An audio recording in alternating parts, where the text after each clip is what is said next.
Manipuri Story Collection ng ngasi puduna lakchariba wari asidi Thaja Elangbam na ibirakpa Toppa Landagi hariba wari sini hauji wari si pathok churak lagi mayam punna taminarasi. Thaina mamangeda yenba laba amaga yenbi amaga yum amagi makhada yengon amada macha taret ka loinana yamna nungaina leizarami. Toppa amasu numit khudingi yumdugi yengondo fauduna chatlamido. Toppa aduna yenbi yenba anigi macha singdubo mahakna yamna chaninglami. Mahakna yenaw sing adubo matin kutkut yotpa makhai yeng duna hegek chatlamboiredo. Nongmagi numitni. Toppa adugi chaningbagi khorangba ado khangba ngamdraduna mahakna numit khudingi karamna chasige khalamba ado ngasidi loksing tawraduna asum hairakpoiredo yenbada. Hai yenba nangi nachasing dubo kayam chawjaragene. Icham chanba yenba na asum na khumle ido. Chawre khura phanayam chawjaragle machinja khunba ngamjare. Toppa yenbagi wahido tabada yamna aphaba saraga amuk hairai. Adudi yenba larik tamba matam hedokini aigida khara tharao aina larik tambigedo kari haiba nangbo. Yenbana su yaraduna hoi thajarake khumlamido.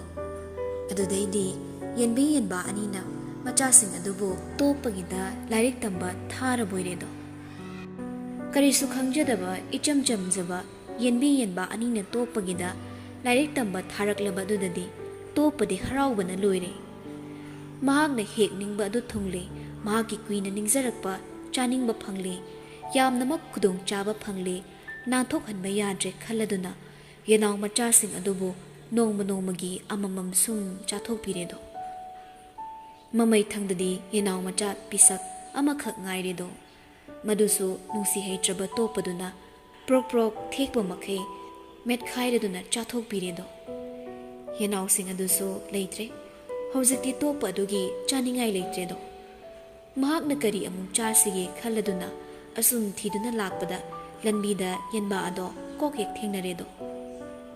Toppana yenba aduda asumna hairakpoire. Hai yenba ngasi ahingdi karaida lekani na khoi.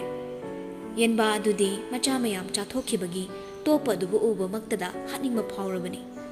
Adubu wakhal ngaihak tawraga yenbagi pukningda asumna khalaido. Icha mayam chathokhrabani hojikna aikhoigi lekpham hanglaga aikhoibu chage khalliba oireko. Masidi isa ngakthokchadaba yade. Masi khaladuna yenba nungsina khumlai. Khura nungsikredako naja aikhoibu karaida kari soikigadage khaladuna hangbirakpase. Khura na aikhoibu ngaksinbiri senabiri khallubadane pukningsi onthokna nungaikredo. Ngasidi khura sangoida lekchagani do khura. Madudagine yamna gyan taba nushi chawba saba mabuk phatraba Toppa ado laifam khanglabanina ahingda soidana charani khangladuna asum nairei. Hare ningthina leihoroko. Asumna hairamlaga wakhal nungaina nungidangda haurani khanduna chathredo Toppado. Yenbi yenba anido watanari. Toppado soidana lakani khangladuna yenba na hairamba mafamado onana sagaida kadun oina lekledo sangoida lekchedo. Cheksina tumin lekre yenbi yenbado. Mabuk phatraba Toppado ahingda laktuna sangoida thiraredo. Adubu leitrabada yenbi yenba anina mafam sinduna lekrabanina thiba phangdredo leitraboiredo. Toppado sawbana loikre. Nongalaga yenbagi nakta laktuna sawrangnana asum nairakledo. Hai yenba nakoidi ngarang sangoida lekani hairaga lektra malene ngasi ahingda karaida lekani. Yenba ado Toppabu sawningmana loirambi amuksu lekphamdo onana hairakle. Ngasidi yena khada lekchagani khura. Toppado phare hairamlaga chatkre. Macha kainabagi mai chaklaba yenba aduna Toppada laman khumge landage khalladuna mahaki marup mapang khomba horami. Mahaki marup torobot waikhu thengu ngakra yetok yerum sumbal asina chingba marup mapang mayam amada haizaduna Toppa landasi haina yanaramledo.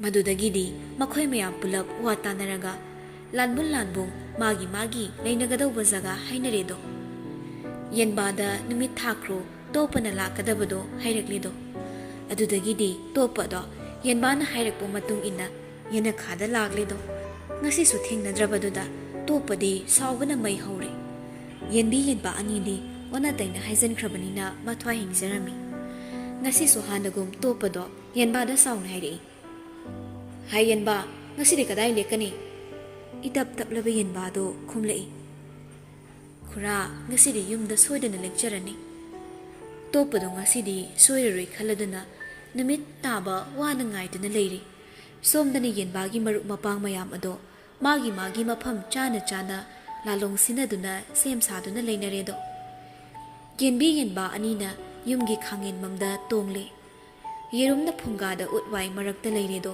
ngakrana irumpu manungda yetumna kangthada sumbalna churita phamda torobona thongzinda thenguna lambida mayamdo topa lakpa ngaiduna magi mafam chana leinakhre mai supuma mamhalle yumado somdana topa do haraubuna loikhri monda nungaina mathel haurani do khaladana matin kut yot pa makhe ngai ngam de yum do tamna makhong lauk tak kanduna masa ado nom dana lakle do asum da leptana nom hong lakpana mayum yorakle thongjin kansilakpadadi mai do pumam duna leiramle topado yenbi yenba ani bo mama dana thirakle mamlabanina udre do phangdre do madudagi topana yenba do kauraduna hanglakle ho yenba nakhoi bu kadai lege ai noi bu thiba phangdre khangen mamma thaktagi yenba na khumlei nungsina ho khura ekoi sida leijeye maman basida khura na udabu oirini mai sulatre mai amukta hogot piro ba phunga da mai yawbani amukta kangkhot piro khura unaba adudagi di topado mama dana yamna wana changduna phunga do yore yaubaga maido amuktang phu haidina anirak khambabu madudagidine ngasai haina khibagi matung inna phunga da leihoba yerumdo phok launa pokhairakpabu topado khangpre khangle mamit mamai da ut ado changladuna thuple irum phudagi isingduna mamai do ta thoke khalladuna irum phu aduda makhuto thingzinbada ngasai dagi mabu ngai dana liptuna leiramba ngakra duna phat launa hairi madudagidi topa ado ho ima siri haidana makutto thabat tatle i oro tare do mamit uchang magi thupane makhutna makhut chik lawbani kangkhal da tai thoke khaladuna thenglubadadi ngasai lekhiba yetumduna chakchat thilakle matamnuda somda yenbana khangi mamdagine asumna khonglei topa landagi haidana yenbagi marolda khonglakle madudagi yetumduna ne thilakpadagi topado mamai ina punga ngangledo mamit thuplinge mathakta mamai dusu I oro tare do madudagi di topa do mapan thokrege khaladuna thongjin ka thorakpadadi ngasai dagi mabu ngaiba noi sauraba yengbada mit pelaba torobotuna ne thongjin mathakta gi taraktuna makokta pop launa thomlakle madudagi di topa do makokta palaudraduna makhwang na padudada makhwang lu tekledo pai duna lakpada masado ngauri turi hai dana lai sumang da leiramba sumbal da makok tuna kok launa thenglure do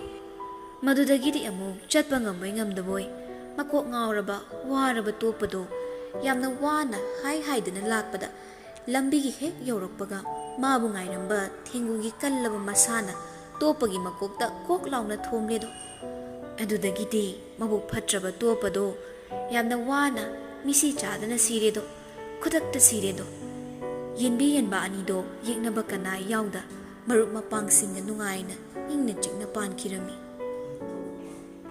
matang asida topa landagi hairiba wari solution jare wari asidagi ekhoina khangi madudi migi mangnaba migi phattaba tauba isagi da khanba karam chauba puchil phatraba miyoibadi arimbada punsi manglaga toi mihat ludana khusi chadana si magi michang leiti ing tappa wakal fathaba ngamba afaba tawba midi magi tengmang binaba marup mapang lei marup mapanga nungaina lei phibagi mamido ꯑꯩꯈꯣꯏ ꯈꯨꯗꯤꯡꯗ ꯃꯌꯦꯛ ꯁꯦꯡꯅ ꯇꯥꯛꯂꯤ꯫ ꯑꯗꯨꯅ ꯑꯩꯈꯣꯏ ꯈꯨꯗꯤꯡꯃꯛꯁꯨ ꯑꯃꯠꯇ ꯑꯣꯏꯗꯨꯅ ꯌꯦꯛꯅꯕꯕꯨ ꯃꯥꯏꯊꯤꯕ ꯄꯤꯃꯤꯟꯅꯔꯁꯤ꯫ ꯑꯄꯨꯟꯕꯒꯤ ꯁꯛꯇꯝꯅ ꯌꯦꯛꯅꯕꯕꯨ ꯃꯥꯏꯊꯤꯕ ꯄꯤꯃꯤꯟꯅꯁꯤ꯫ ꯃꯤꯕꯨ ꯃꯃꯜ ꯂꯩꯅ ꯂꯧꯕ ꯇꯝꯁꯤ꯫ ꯑꯩꯈꯣꯏ ꯈꯨꯗꯤꯡꯃꯛ ꯏꯀꯥꯏ ꯈꯨꯝꯅꯁꯤ꯫ ꯑꯩꯈꯣꯏ ꯑꯃꯠꯇꯅꯤ꯫